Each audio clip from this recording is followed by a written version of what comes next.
There are still tons of options left. What can happen regarding Brexit? That's what I want to explain to you in this video. So let's get started.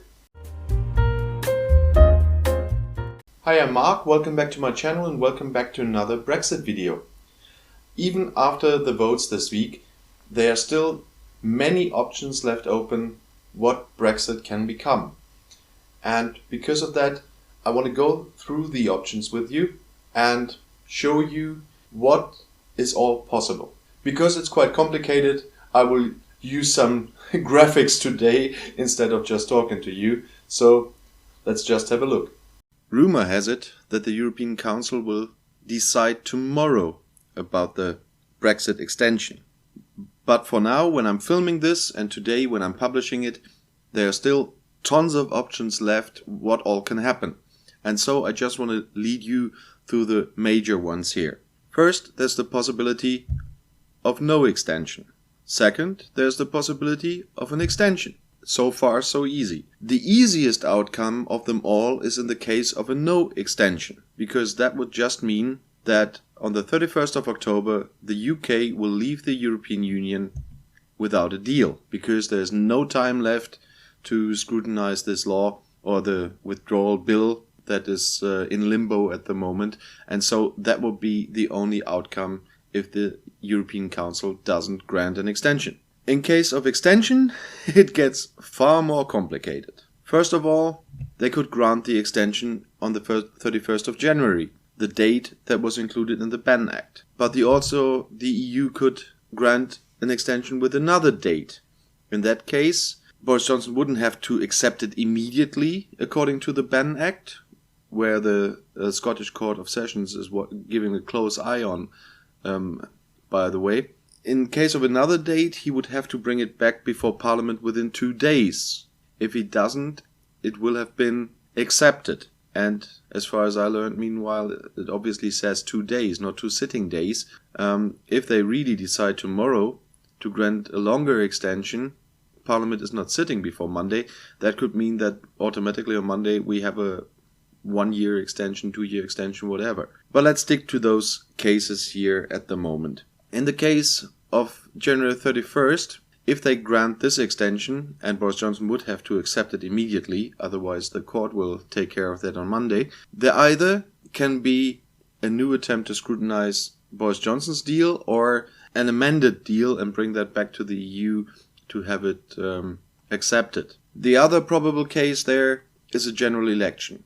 It can either be Boris Johnson is putting up a motion on like he did before, where he needs 400 and something votes on. But there also could be a single line bill for a general election that only needs a normal majority, but because that would only be an exception, that would be possible, but it could be amended, which the other motion he brought before twice already could not be amended. And with an amendment, the opposition could change it, for example, that the voting age goes down to 16. In case of a deal, it's quite easy then. Nothing happens anymore except all the stuff that could have happened with a deal. That just means that they have to negotiate with the EU. We have a transition period about all the consequences of the deal. If it remains probable, I'm going to make another video. But if they agree to the withdrawal bill, there might be several different cases as well. It could end up in a no deal still. But let's stick to the general election part.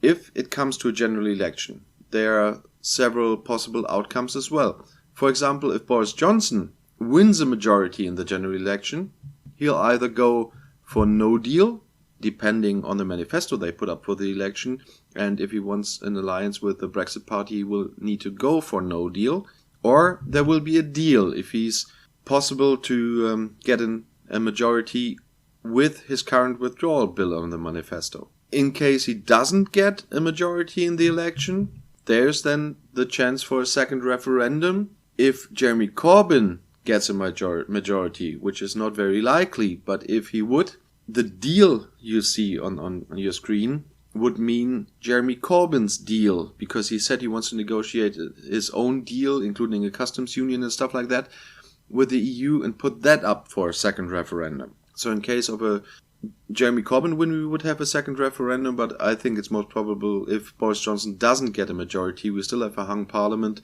there will be a second referendum too. And in case of a second referendum, we have three options again. It will either be no deal, and I hope this will be on the ballot as well, because otherwise opposition would not be very wise to leave that out. They might do it, but I hope they won't. Then there would be a deal. In case of a Corbyn majority, it would be Corbyn's deal. In the other case, it would be Boris Johnson's withdrawal bill. Or it could be Remain. So the first referendum is overruled and the UK would stay in the European Union. That is the one side. Now let's go back to the extension. If it's another date than January 31st, there are a few more options. There's either a general election after that, or still a no deal. A no deal is most of the times a possible outcome, or a second referendum, or a deal. So in this case, I mean Boris Johnson's withdrawal bill. On this side, in case of the second referendum, they're the same options as on the other side, so I won't put them up again. And the same goes for the general election. There could be the same outcome as if we have a general election or a second referendum after with the January 31st extensions, so I won't repeat that all. I guess you will remember what I said before. But there's one thing I want to do. With the information I've got today, while I'm filming this, I want to tell you what I believe is right now, under the current circumstances, with the current information, the most probable outcome. I don't say it's the outcome I wish to happen, but from my point of view right now, it's the most possible outcome. And it's always fun to see months later what you thought that time. So I thought I give you that.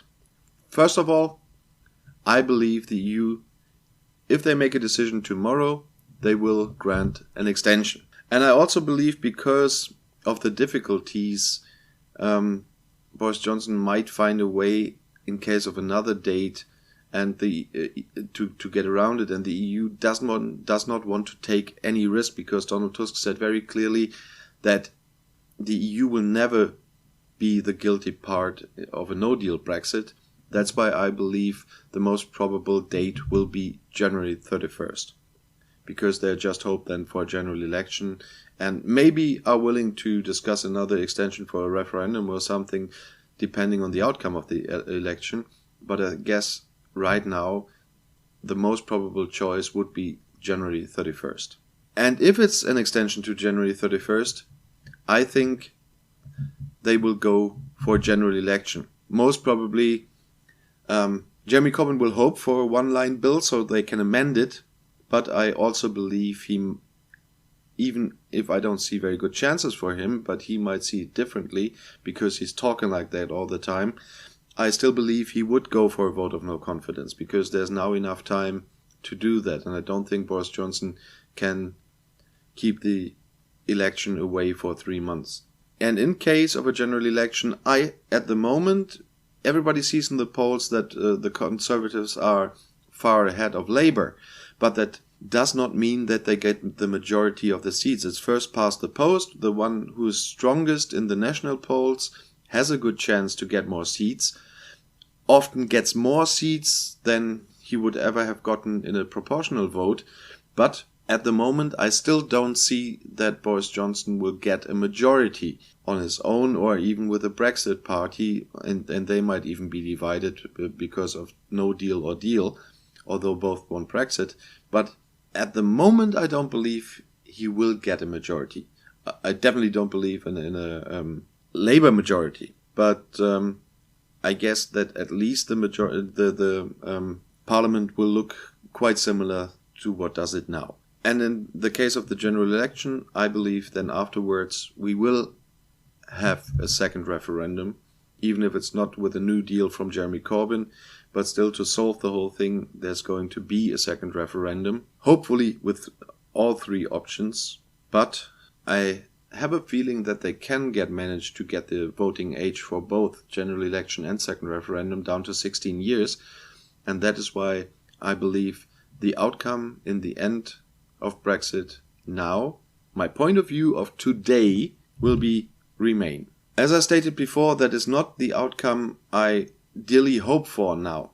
I did before the first referendum, but now with all that happened, with all the effect that can have on the EU, it's not my required outcome. Because the EU will economically profit from Remain, but it will take some quite hard political damage for the next years from it, because the Brexiteers will be still in EU Parliament, Nigel Farage will be around for quite some time, and so on and so on. And they have to deal with far more important problems, sorry to my British viewers, but far more important problems for the whole of the EU than only Brexit, and a divided country. And so it will make the work for the EU much more difficult. But still, I do believe with the information of today, I can not emphasize that often enough, it can look totally different tomorrow. But with the information today, I believe that's the outcome we're facing. I hope that was not too exhausting. You've seen how many options are still open, and those are only the most important. There obviously are several smaller differences inside several options, but I wanted to keep it like that. For now, I thank you for watching. If you haven't done so yet, please don't forget to subscribe to my channel. Click the bell and the notifications so you won't miss another Brexit video. Have a nice day and see you soon.